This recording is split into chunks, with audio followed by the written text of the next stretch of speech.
Today we've got an African folktale about a wise king, his secretive daughters, and the clever trickster Anansi. It's full of wit, trickery, and a bit of misfortune. Once upon a time, in the kingdom of Jangman, Pokues, was a king named Achachu. He was a wise and a powerful ruler, but his life was marked by sadness. His wife Dasa passed away after giving birth to twin daughters. The interesting part, only the king knew the names of his daughters. As the girls grew older and reached marriageable age, many suitors came to seek their hands in marriage. But King Achachu was protective and didn't easily agree to any of them. He had a plan to make sure that whoever married his daughters would truly be worthy.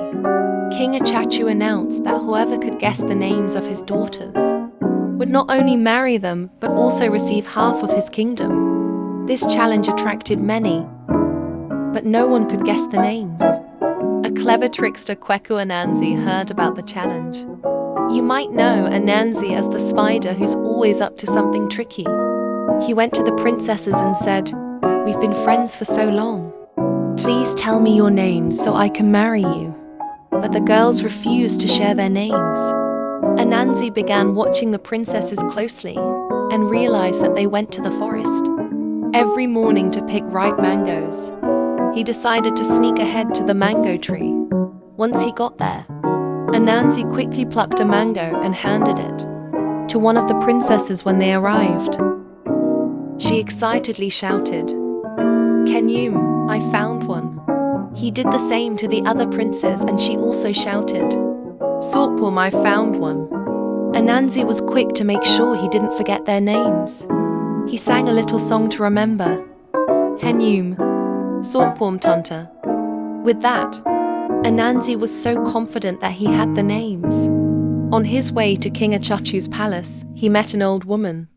After a brief chat, Anansi suddenly realized he had forgotten the names of the princesses.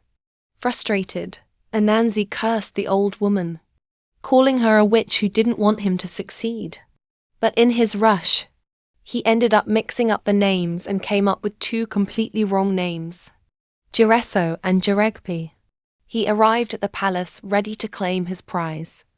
King Achachu gathered all the villagers. Anansi was asked to whisper the names of the princesses to everyone. But when it was time to announce them loudly, he made a huge mistake announcing the princess's name as Jireso and Jiregpi. The king immediately shouted, "It's a lie! Get him!" The villagers, shocked by Anansi's mistake, started chasing him. Being the trickster he is, quickly ran away and hid in a corner of the room. And that's why you'll always find Anansi hiding in the corners. He was escaping from trouble once again. It shows that even the cleverest can make mistakes when pride takes over. If you enjoy this video, don't forget to like, subscribe, and drop a comment below.